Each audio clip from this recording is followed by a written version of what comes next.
আসসালামু আলাইকুম। আজকে আমরা দেখব কিভাবে উইন্ডোজ টাস্কবারটা চেঞ্জ করতে হয়, টাস্কবারটার লোকেশনটা চেঞ্জ করতে হয়। তার জন্য আমাদেরকে প্রথমে মাউসের রাইট ক্লিক করতে হবে, রাইট ক্লিক করে পার্সোনালাইজেসে চলে যেতে হবে। রাইট ক্লিক করার পরে আমাদেরকে এখানে দেখাবে পার্সোনালাইজেসে ক্লিক করে আমাদেরকে টাস্কবারে ক্লিক করতে হবে। টাস্কবারে ক্লিক করার পরে একটু নিচে আসলে দেখবেন টাস্কবার লোকেশন অন স্ক্রিন। এখানে চারটা অপশন আছে, লেফট টপ রাইট বটম।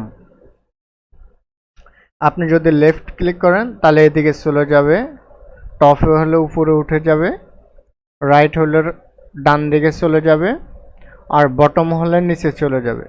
এখন আপনার যেটা পছন্দ হয় ওইটার উপরে ক্লিক করবেন, আর কিছু করা লাগবে না, ওইখান থেকে বের হয়ে যাবেন।